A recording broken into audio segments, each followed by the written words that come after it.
and his family. You don't know what hard times are, Daddy. Hard times are when the textile workers around this country are out of work and got 4 or 5 kids and can't pay their wages, can't buy their food. Hard times are when the auto workers are out of work and they tell them go home. And hard times are when a man has worked at a job 30 years. 30 years.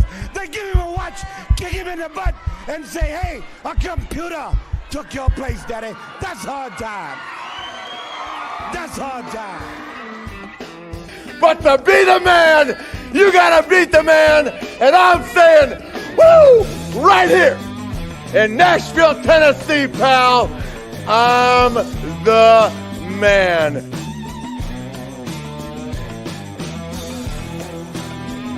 But the cream will rise to the top, oh yeah.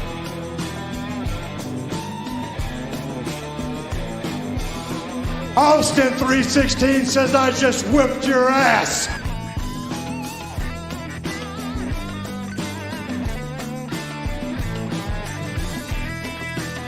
If you smell what the rock.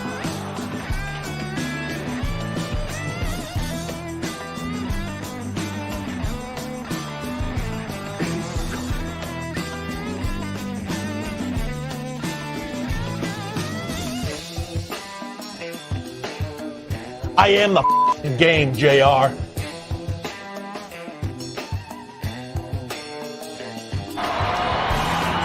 Rest in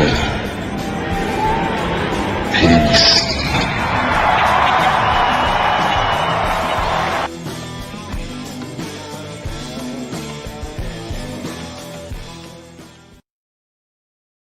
What's up, everybody? Happy Friday and welcome to another episode of the Hot Tag. I am Jeff Watson, and as always, I am joined by the one and only Brandy Smith. Brandy, how are you this afternoon, evening, whatever we want to call it?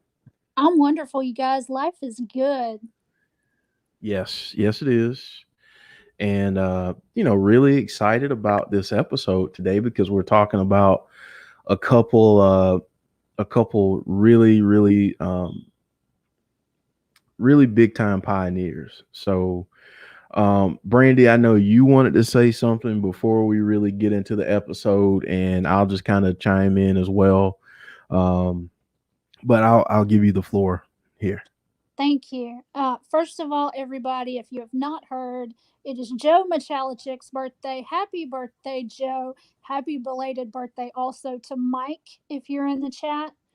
If you guys have issues with racism or religion, those topics are going to come up in this episode. So if that's something you don't wish to discuss or something you don't wish to hear about, please feel free to leave the chat and join us another time. But you cannot talk about these amazing men's careers without talking about both or one of those issues. And they are absolute pioneers in the wrestling business. And unfortunately, that's part of these guys' stories. Yeah. Honestly, at the time that both of these gentlemen were in the business prominently, it was just a different time. And a lot of opportunities were not available. And the ones that were available weren't very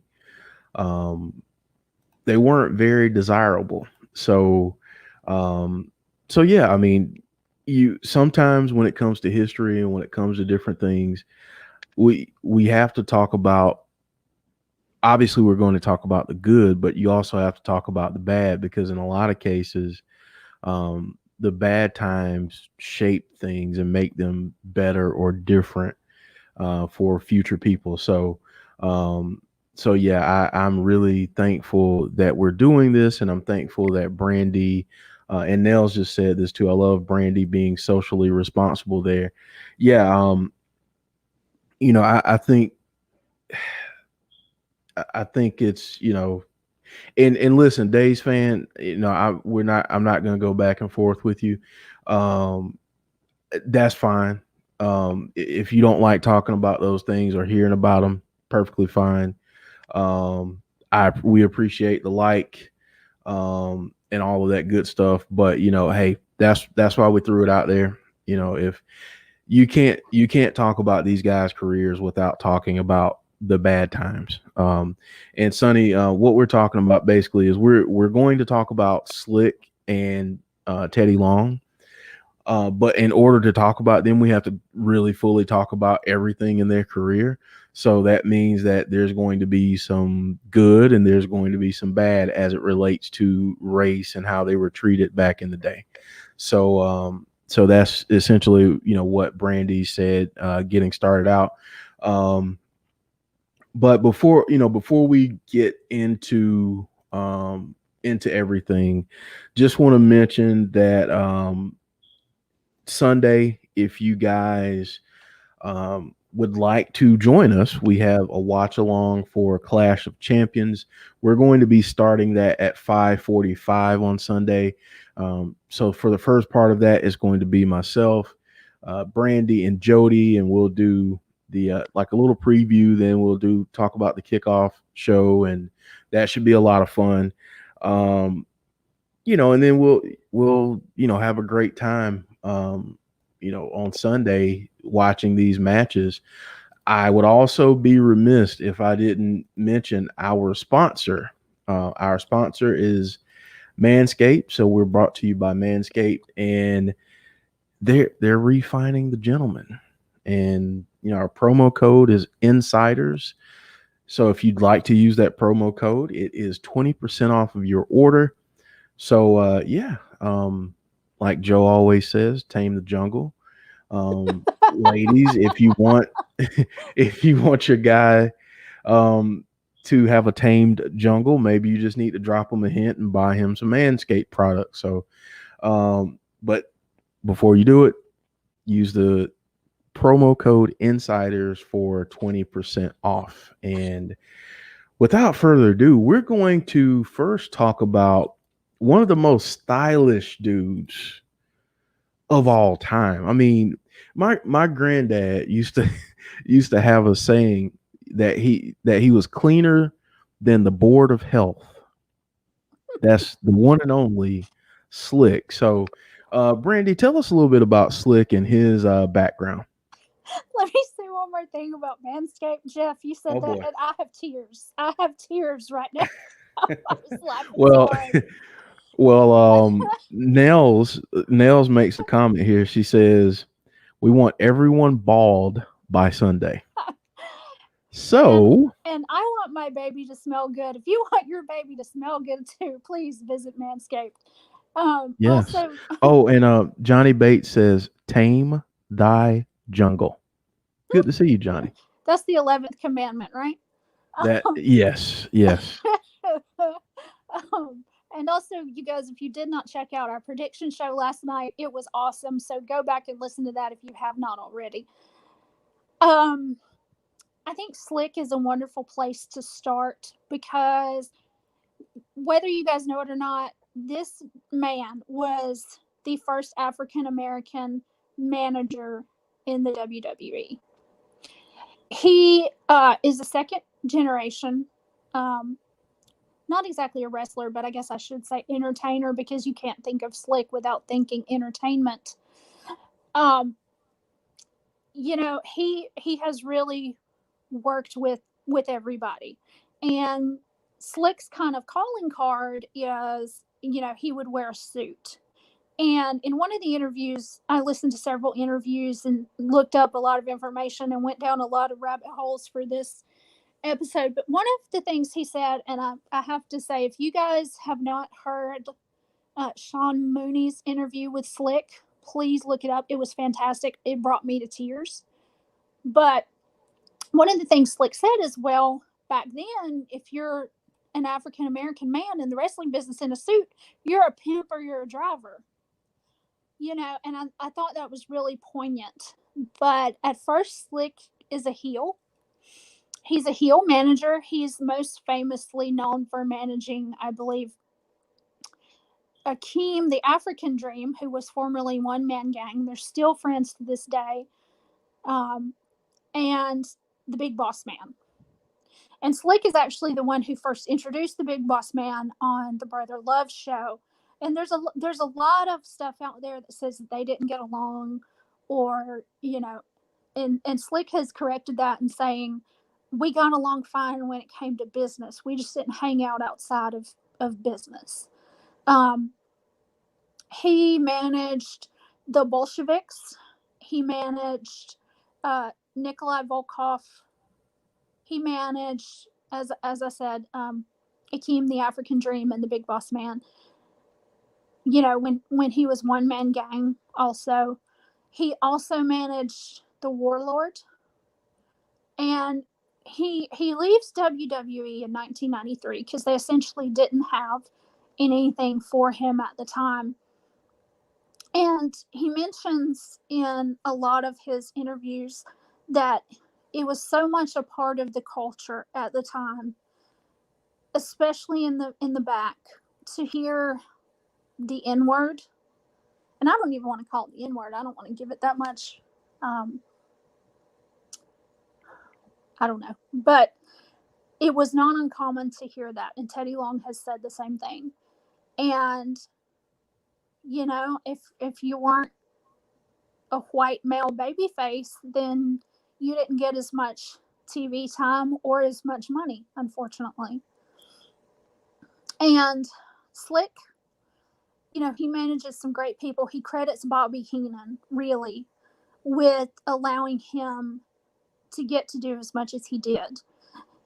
He comes in and they're trying to get classy Freddie Blassie on his way out. And so Slick comes in, gives him a pile of money, and buys his stable.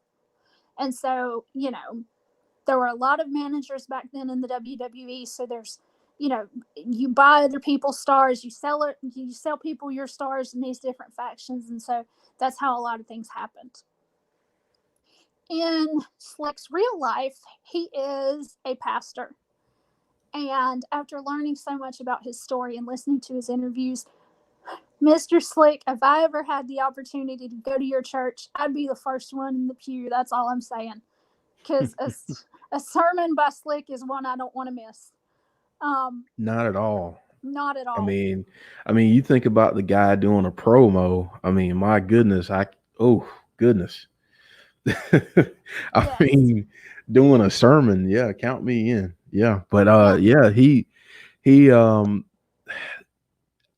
loved his style. Like, not just his fashion style, but just his delivery, He was so smooth, Right.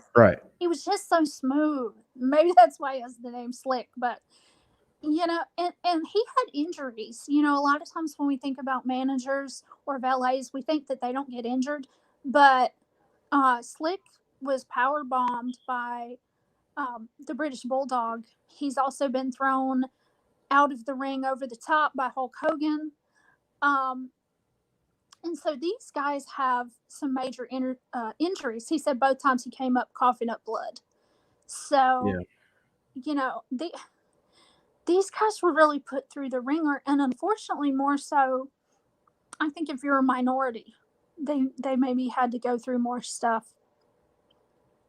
But there was a little more hazing, you could say. Yes. In those days, and the road was just a little bit harder. And I mean, that was a reflection of society, really. Like, it's not, that wasn't a wrestling only issue, but wrestling just was a little bit slower in some ways. The fact that even today we can say that there's only been X number of African American or minority champions in the WWE is another. Like, I one day hope that when my kids are old enough to really appreciate wrestling and all of that, that's no longer a thing. And that's where I hope that we get to. So So yeah, but in terms of Slick, because I know we've got another gentleman that we're going to talk about.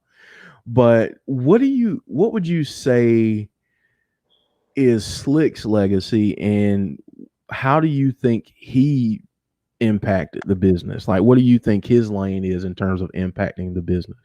Well, let me mention a couple things. He also had the opportunity to work with Sheiky Baby, and I just want to imagine a car ride with the Iron Sheik and Slick. Oh my goodness. You know, I mean, can you imagine? Can you imagine? I mean, that had to have been extremely entertaining. You guys, if you don't know who Sheiky Baby is, that's the Iron Sheik. Most famous story about him is probably the time that he and Hacksaw Jim Duggan got caught together breaking kayfabe with Yes. some smokeless items. I mean, some smokable items in the car. Yeah. That was a interesting time. Yeah. But I have to say, I can't imagine a car ride with those two. I think he's really well known for his relationship with One Man Gang. He has mentioned that One Man Gang might have left the WWE sooner if not for himself.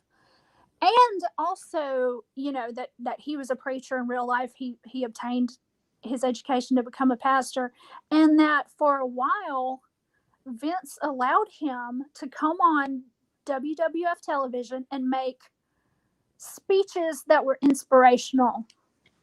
I guess I should say, not necessarily sermons, but he was allowed to do that.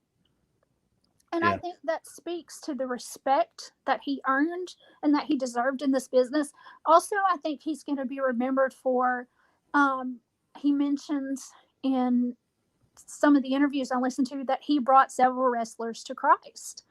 And unfortunately, back then, they didn't necessarily want that to be known. They still wanted to be viewed as the boys that'll go out drinking and partying and, you know, hooking up with ring rats. And but he did, and he's very proud of that. He's very proud that he was able to bring some of the boys to Christ. Right. What I want to do here is I just want to mention a few people in the chat, and then I have a couple questions for you, Brandy, that we have from the chat.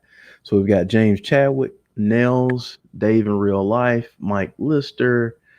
Let's see here. Jennifer Carter, aka famous KJ Carter. TurboCast, how are you? Johnny Bates. Dalton Riley. Let's see here. I think that's the crew that we Sonny Wolf, Austin 316. So yeah. Hey everybody. Dallas Stars fan as well. So how are you guys doing? So Mike Lister says, which tag team would you have Slick manage today? My choice would have been AOP.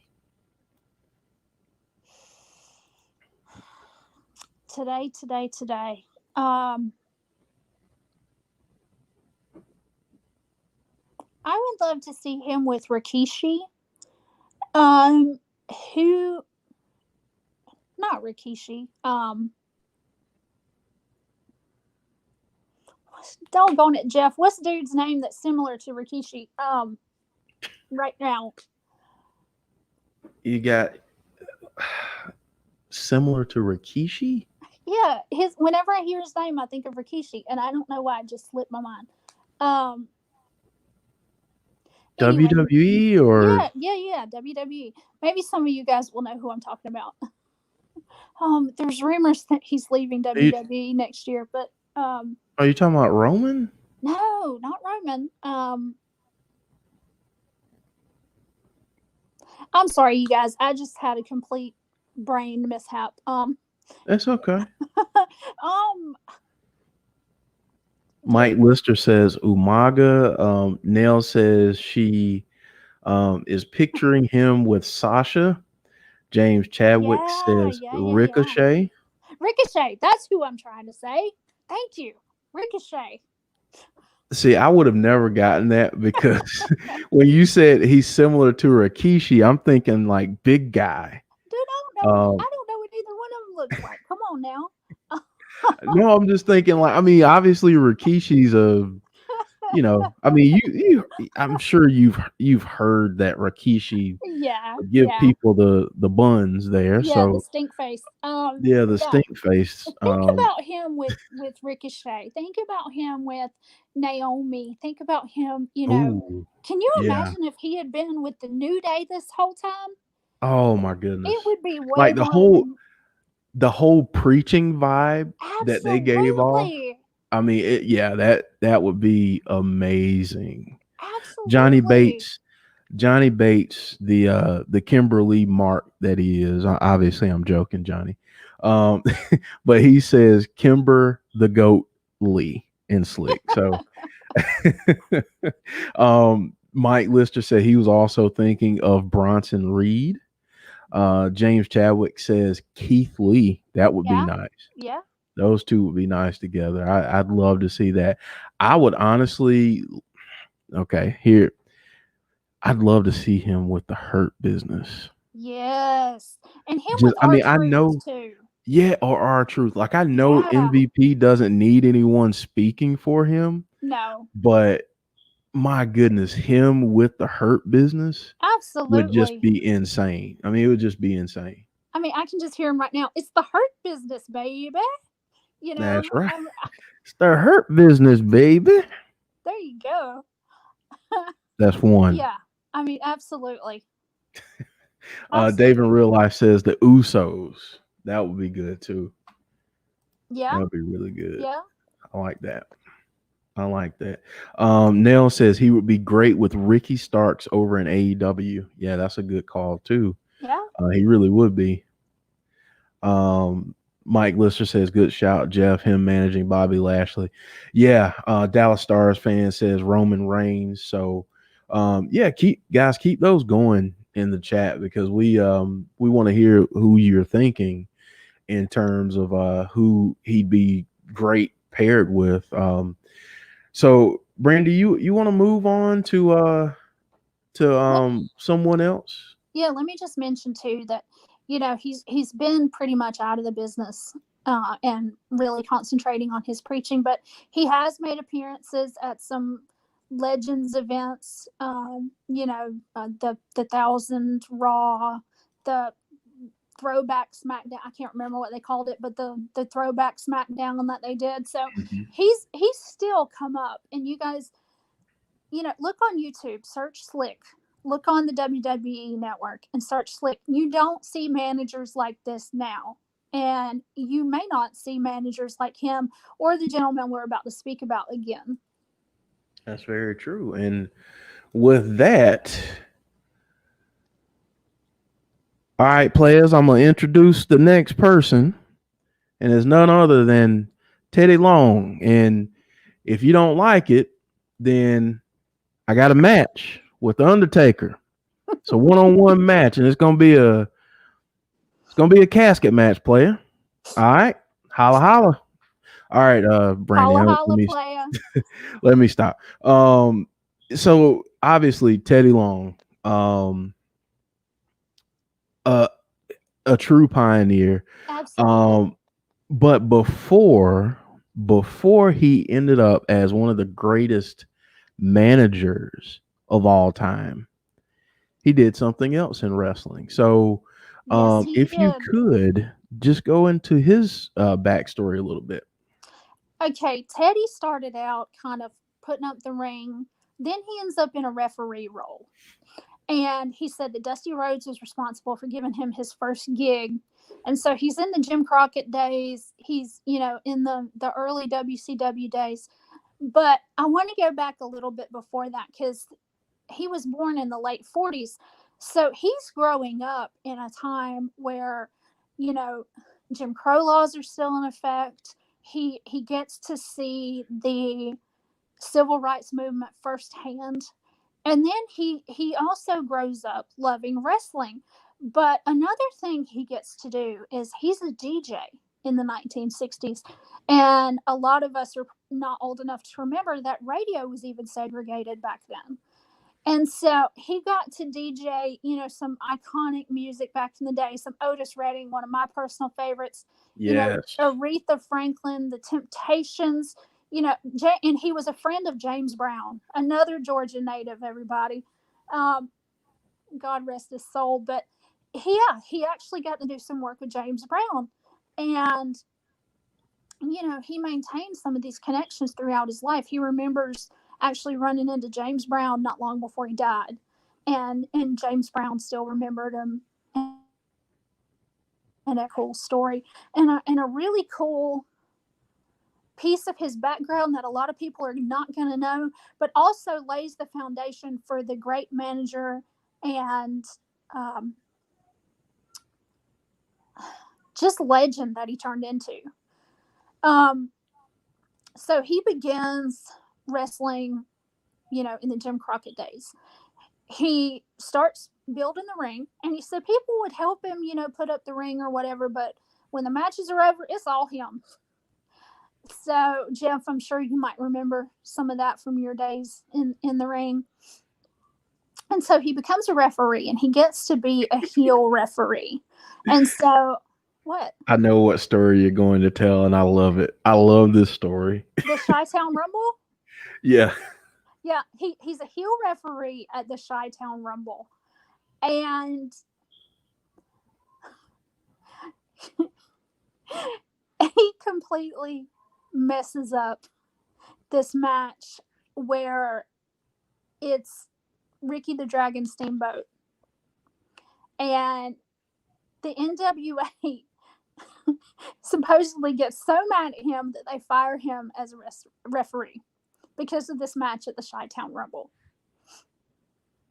And so go back, look at that, look at the Ricky the Dragon match. Am I telling the story you were thinking of? Yeah. Okay. One of them.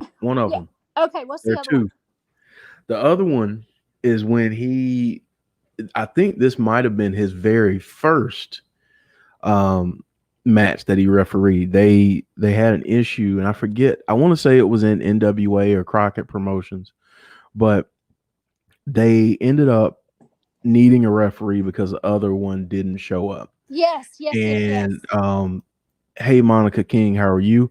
But he didn't show up. So they said, hey, here's a shirt, go be a referee. And he's doing the match and he messes up the finish, but it was done in such a way that, initially the heat was on him, but then the wrestler messed up the finish too. So all of the heat that was on Teddy ended up going on the wrestler because he messed up worse than Teddy did. So it's just a really funny story. And I love hearing him tell stories. And for those of you who haven't, there are several episodes. I know they have the Table for Three episode with Teddy Long, JBL, and Ron Simmons, Farouk, whatever you know him as. But oh my goodness, the stories that they tell and how cheap he was are just all funny. I have heard that he is as cheap as Mick Foley. Yeah. Yeah, I have heard that. And guys, I'm not a Jim Cornette fan by any means, but there's a great interview that Jim Cornette does with him, and it's on YouTube. So check that out. So Teddy moves on from being a referee, and so he's riding with our favorite devil, Kevin Sullivan, and he starts DJing for Kevin Sullivan in the car, and they realize that Teddy can talk. So he becomes a manager. He manages, oh dear Lord, Psycho Sid, Dan Spivey, Mark Calloway before he is the Undertaker player. He manages Butch Reed. He manages Bobby Walker. Hopefully you remember some of these names, guys, from the WCW days. Jim Cornette asked him, "Who's one of your least favorite people that you that you managed? And he's like, Psycho Sid. You know, I believe that. just, I mean, he sounds just as straight faced when he says that. Yeah. I've got a Brandy, I've got a picture of him up on the screen right now with old mean Mark Callis. That's awesome. That's awesome. He managed Ice Train. Do you guys remember him? I don't, so that's probably a good thing. But I want to talk about some of the stuff that Teddy had to go through when he's in Crockett and he's in WCW. Ole Anderson was one of the bookers back in the day. He used to wrestle, but then he's most famous for becoming a booker. And he would say to Teddy's face, you know, you're an N-word. I don't want you working for me, you know, this and that. And Teddy has also famously gone on the record and said that Ric Flair made racist remarks and treated him in a very disrespectful manner. And that's not something I think you hear a lot about Ric Flair, but you know, it's been backed up, you know, by other people more than just Teddy Long saying these things. And the WCW Crockett locker rooms are notorious for being disrespectful to minorities. We know that there's, you know, stories of Hogan using unsavory language. Well, it was going on in the locker rooms too, you guys, back in the day. Make no mistake about it. And these guys just kind of had to take it. And I don't think anybody should have to take anything like that. I can't say that I know what it's like to be discriminated against because of the color of your skin, but I can say I know what it's like to be discriminated against because I'm a woman and because I have a quote unquote disability. And I can tell you that I've had to fight for every inch I ever got in life, and these guys did too. Yep. And God bless them for it. Because I think even though they should not have had to endure what they had to endure, it made them better.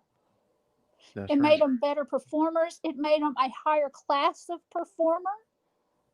It made them the people that we love today. And if you hear Teddy Long say, holla, holla, player, and it doesn't bring a smile to your face, then you are watching the wrong thing. That's right. And listen, here, I'm going to throw this in as a shameless plug. Nels mentioned this earlier. Watching Talking Shopomania and having him there swearing, I mean, it was so funny because you're so used to seeing him, you know, kind of this fun-loving, you know, holla, holla, player. We're going to have ourselves a tag team match tonight. Yep. You know, and he's up and he's up there and he's yeah, it's so funny. And I really hope that he's on Talking Shopomania Part 2, which we will be streaming. It's November 13th. So Friday the 13th, we will be doing a watch along for Talking Shopomania 2. And I really hope that they bring him back because it was such a joy to see him and hear him speak and see him interact with everyone. And, you know, and that's what Teddy Long does. You know, Teddy Long is one of these guys that, you know, anytime you see him, anytime you hear him, it's just, oh my goodness, it's just like it brings back nostalgia.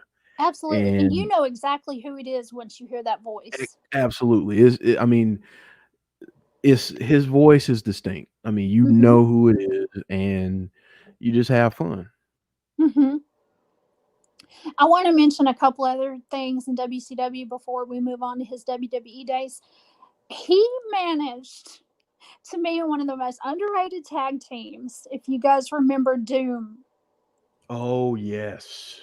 And he has a history with Mr. Ron Simmons, Mr. Florida State, Mr. from Warner Robins, Georgia, WWE champion and Hall of Famer Ron Simmons, who I can't wait to talk about one day, you guys.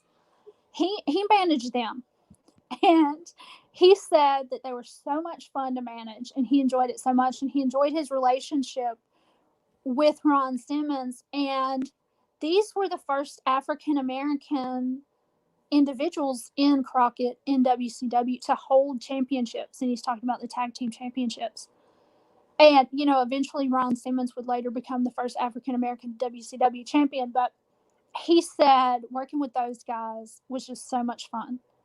And he stays in WCW doing different managerial roles and refereeing until 1996, and he goes on to the WWE. And surprisingly enough, he goes into the WWE as a referee. In two of his more famous matches where he referees the match that went on right after the death of Owen Hart. Yep. He went on to referee the match between Jeff Jarrett, Deborah, and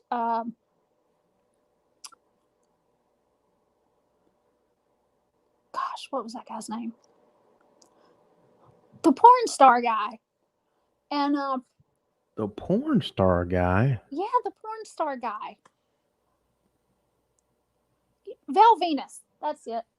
Val Venus. Hello, ladies.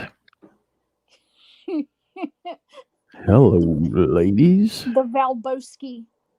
The big Valboski. Yeah, that's and right.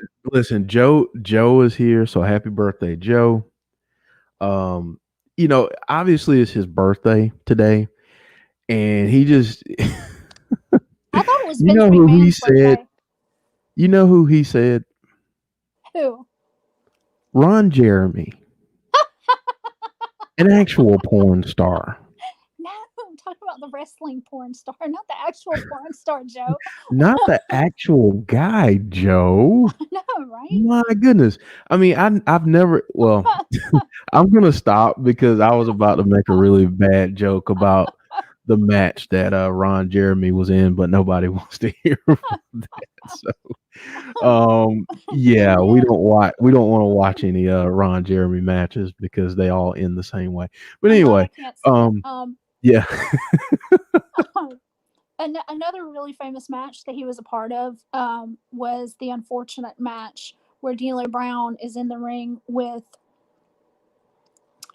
Darren Drozdoff, and there's a mess up, and unfortunately it puts Droz in a wheelchair. And Teddy has said, look, one of them had oil on them. It wasn't on purpose. It just happened. And he and D'Lo were just devastated that night, just beside themselves. And, Droz has even come out and said, hey, it's an accident. It's the risk we all take when we're in the ring. And if you look at the promos, WWE said, don't try this at home. You can see Teddy as the referee kind of looking up at the ambulance whenever they show that footage. But we're going to talk about Teddy as a manager, both, with wrestlers and as SmackDown's manager like 15 times, and ECW manager and Raw manager, a few times. But this is a fun story I want to talk about. Teddy Long ended up in Wrestler's Court once, and hopefully you guys know what Wrestler's Court was. Undertaker. If they don't, go ahead and give them a little insight of what Wrestler's Court is. This doesn't happen anymore, but definitely in the 90s, Undertaker was the judge, and you'd have to go get your own lawyer for whatever your infraction was. And then, there would be like a wrestler playing the prosecutor, and there would be fines. Like if you were found guilty, you had to buy beer for the whole locker room, or, stuff like that. But Mr. Teddy was brought to Wrestler's Court for Viagra. That's all I'm going to say. And guess who his attorney was? Who was his attorney? Mae Young. His attorney was Mae Young. And I love this story. He was fined. He did not say what his fine was, but all he would say was that it was Viagra related. So light a fatty for that pimp daddy. He was in trouble by the Undertaker. Yes. And he's most famous for managing, D'Lo Brown, I think, and working with the Godfather character. But you have to give him credit for the work that he continued to do with Ron Simmons, Mark Henry. He even did a little bit of work with MVP. He he's notorious for giving JBL matches that JBL didn't necessarily want to participate in. Uh, he has been kidnapped by the Undertaker in a limo. He has been the manager of Smackdown, like I said, about 15 times. So I don't know. I think he was probably one of the most fun managers we've had in Raw or SmackDown. I agree. Yeah, I think Stone Cold was fun as the sheriff. There's one incident where Stone Cold is chasing Teddy around the ring and Stone Cold's on an ATV. That's a fun moment. It was fun when he and Eric Bischoff would kind of go back and forth when Eric Bischoff was a part of the talent roster, and I believe Eric was in charge of Raw while Teddy was in charge of SmackDown. And I'm sorry, just this image of Teddy being chased around the ring by Stone Cold cracks me up. yeah, pretty funny. That, and he would have a problem with somebody and he would say, "We're gonna have ourselves a tag team match, player," or they're gonna be in a match with the Undertaker. You're gonna go 1-on-1 with the Undertaker, player. Mm-hmm. And one of his coolest storylines was when he supposedly fell in love with Crystal, and it culminates in a wedding, and he has a heart attack at the wedding. So that's one of the funniest storylines I think that he's been involved with. The storyline was later dropped because there were creative differences between Crystal and WWE, but I love that he had a heart attack at his wedding, supposed wedding. He brought Vicky Guerrero in as an assistant. She would then later turn on Teddy and become, the manager of SmackDown. He was the officiant, I believe, at the wedding of Daniel Bryan and AJ Lee. So Teddy Long has his footprints in some of the coolest moments in WWE history.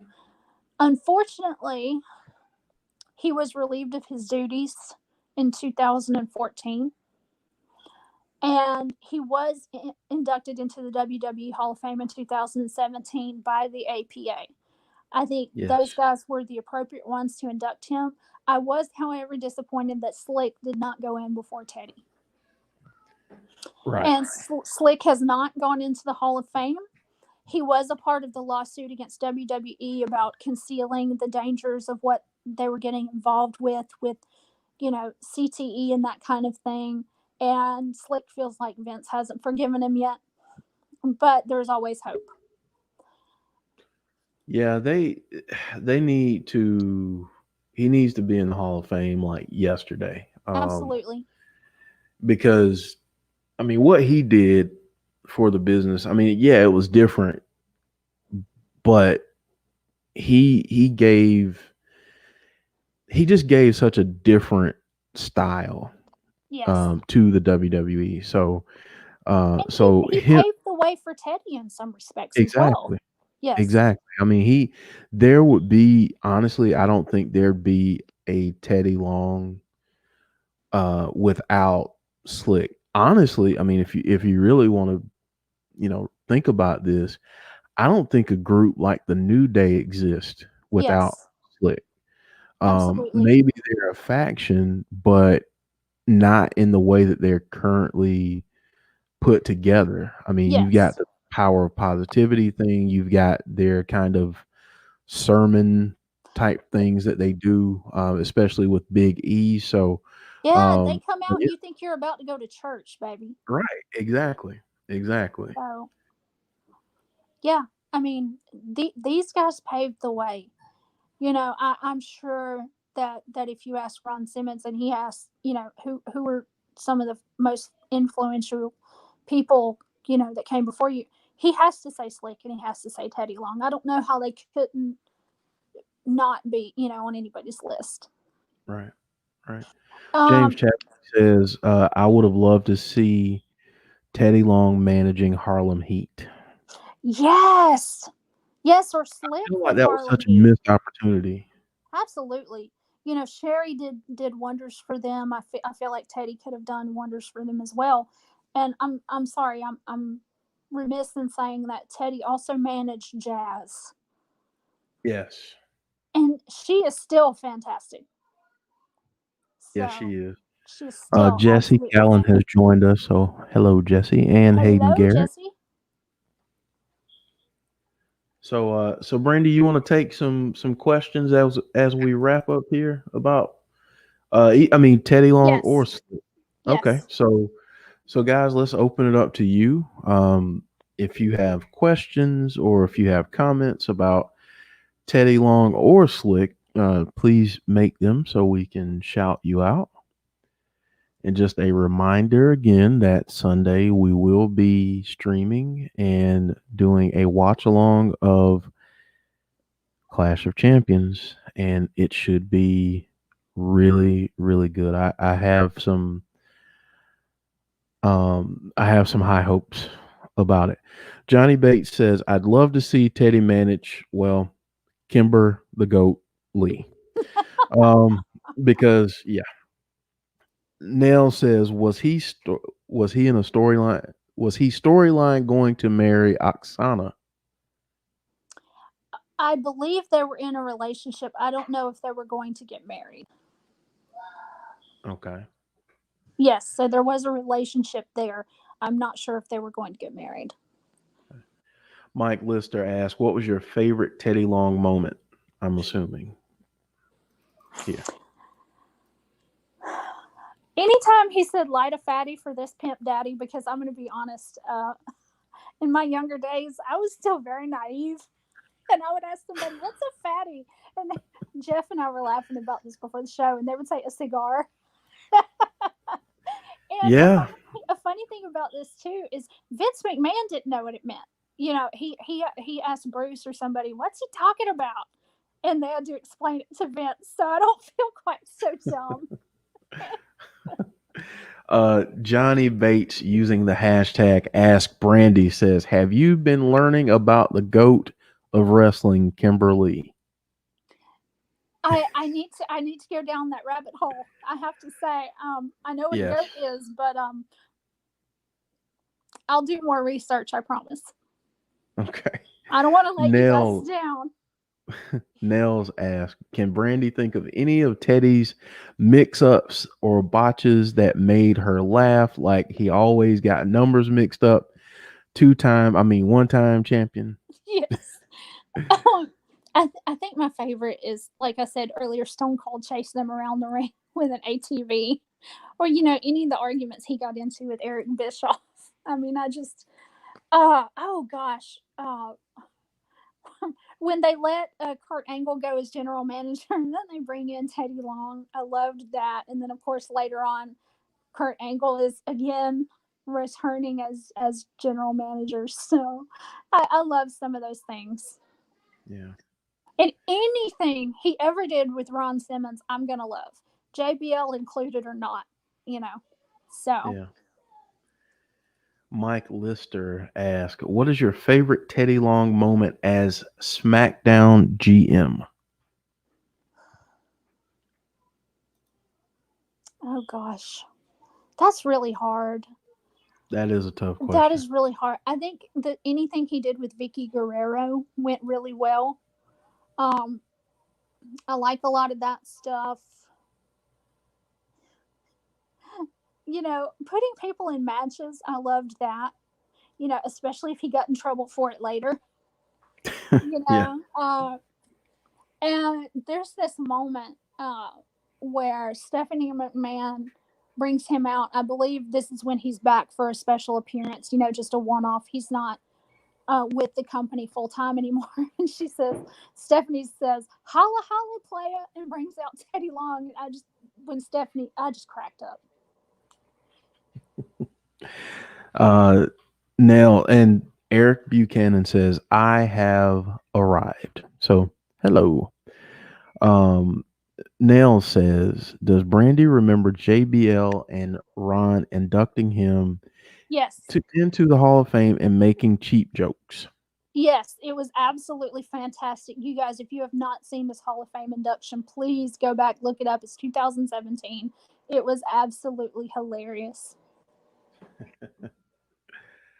Of course, it wouldn't be a stream without some Johnny Bates rhyming and poetry.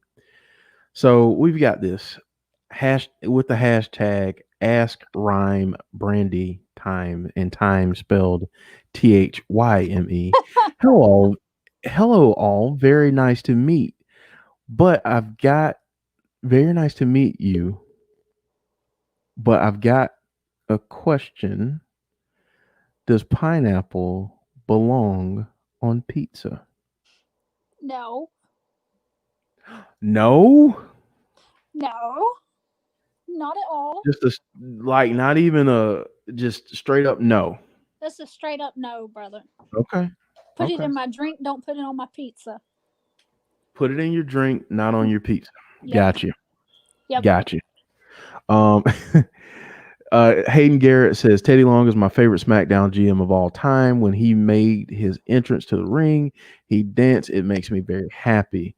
Mike Lister says I loved his interactions with King Booker. Yes. Yes. Nell says I love that whenever there's a lot of tag matches, or even whenever a random one is made on the night, people say, "Who booked this? Teddy Long?" Very true. James Chadwick says, "I love the segment between Teddy Long and the Undertaker in the limo." Yes. I think I mentioned that earlier when Undertaker kidnaps Teddy. Eric Buchanan says, "I should have said I have arrived. Holla, holla." Holla, holla, playa. Monica King says, "Brandy said it right. No." Nels says, "Ooh, we having pina coladas. I'm in." I always have to have a designated driver, period. So there we go. And Eric Buchanan is just throwing out all types of fruit pizzas here. He says, strawberry pizza, blueberry pizza, great No. pizza. I want blueberries in my pancakes, not in my pizza. Blueberries in the pancakes, not in your pizza. Yes. Yeah. Nell says, "Long live King Booker." Yes. Joe is he would get Joe after is Booker singing. for the U.S. Championship. Yeah, that was great. Joe is singing, "If you like pina coladas and getting caught in the rain." Okay, I'm gonna stop now. Jesse Catlin says pizza and pineapples are made for each other. Holla holla. No. No. No. Okay, no, let me tell you this. A friend of a friend likes lemon in his coffee. Wait. That's I've never heard of it. Lemon in his coffee? Yeah, I've never heard of it in my life either, but apparently he will squeeze lemon on everything from like food to coffee to whatever. Wow. Yeah. Wow. I know. Yikes. I know. I don't know about lemon in my coffee. No. Johnny Bates says, correct rhyme time. Joe and Johnny Rosemary, she is very scary. I think Johnny Bravo's fit, but Joe thinks the contrary. Good rhyme there, Johnny Bates. Nell says there's actually nobody like Teddy, is there? His personality and the jobs he did. He's a league of his own. And now angry, swearing man has been added to that resume. Yes. Okay. Eric, seriously, dude. Seriously, he says chocolate chip pizza, Skittle pizza, Okay, I know there's dessert pizza, okay, but if I'm gonna have chocolate, I want it in something other than pizza. That's all I'm Yes. saying. Dave in real life says chicken tikka pizza. I don't know what that is. Um, James Chadwick says, funny enough, I had pizza tonight. Eric Buchanan says pineapple pizza is amazing. Joe says ham and pineapple pizza isn't bad though.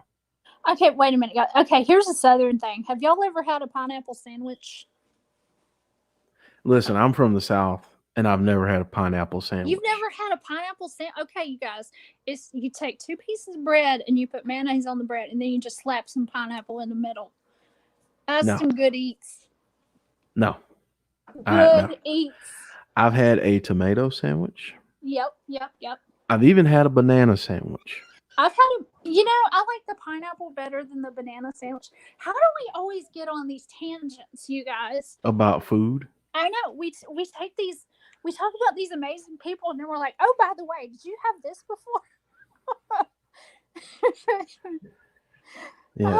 Dallas Stars fan says barbecue brisket pizza. That I can get behind. I can deal with that. I've heard of that. Yeah, barbecue chicken pizza is amazing too. Eric Buchanan said, "Oh gosh, apple pizza." And I don't like saying this, but peach pizza. The only place that peaches need to end up is in a cobbler or a daiquiri. That, or if DJ B Tazzy was joining us today, he'd say on his television screen. This is true. Peaches, DJ, peaches. Peaches. Or in your sweet tea. Peach tea is really good. I have had peach sweet tea before, and it is amazing. So it is so good. Dave in real life, and we're going to end on this one.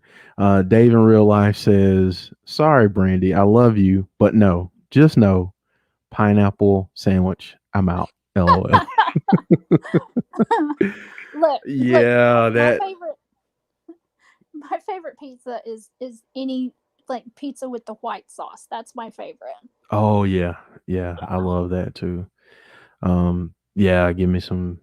Yeah, that's amazing. So, all right, guys. Thank you all for joining us this evening. Hopefully, this was as educational in ways as it was fun. Again, we are going to join you all on Sunday at 5:45 for our watch along for Clash of Champions this Sunday. Again, it'll be myself, Jody, and Brandy to kick things off, and then Joe, when he gets out of work, he's going to join us. Joe, don't go too crazy this evening for your birthday party. I don't know what you're planning on, but limit the reds to about 4 or 5. Don't drink a whole 12-pack. He did say he said, "Well, I'm off to eat my ice cream cake. Sorry. Thanks again for all the videos and birthday wishes. Happy birthday, Vince." Happy birthday, Vince. Or Dusty Rose. I'm still waiting for him to unleash Dusty Rhodes. Do the Hard Times promo, Joe. I want to hear Hard Times. Okay.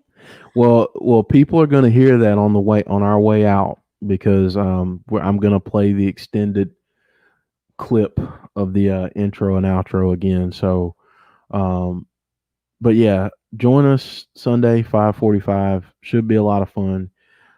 Joe says it's such good shit. So. So yeah. All right, Vince. We'll see you on Sunday, Vince, and then you can. I did too. Nell says I read that in the Vinny voice. I did too, but I can't do the Vinny voice. I wasn't even going to try. So there's no way in the world I can't do it justice. But yeah, thank you guys for joining us. Join us again on Sunday.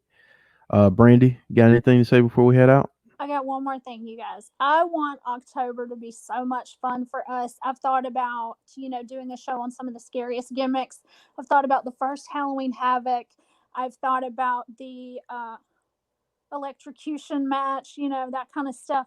If you guys have special things that you would want to hear in the month of Spooktober, send us a message. Send me a message on the Facebook group. Send Joe and Jeff some messages, and if there's some really fun stuff you guys want to know more about, let us know. Absolutely. And all right, players, we gonna let y'all go tonight. We don't have the Undertaker on Smackdown, but hopefully y'all get to see a real nice tag team match. So a tag team match, player. For Brandy, we'll holla at you. We'll holla at you later. Peace out, players.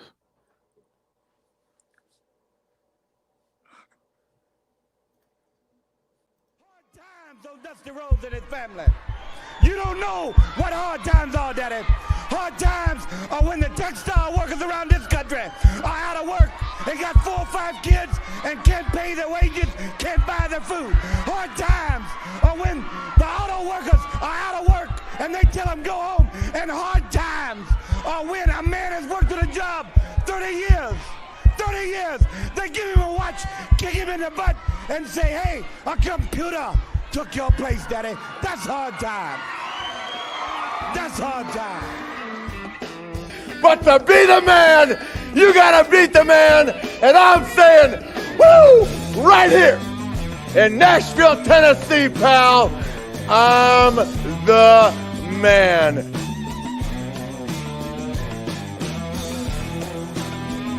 But the cream will rise to the top, oh yeah.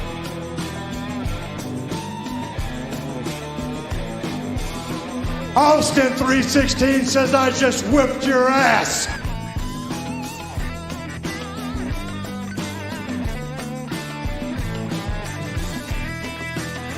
If you smell what the rock.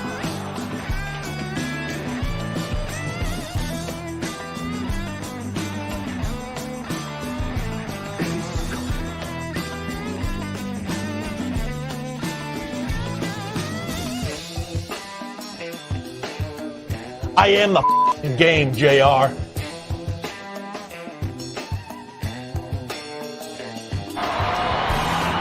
Rest in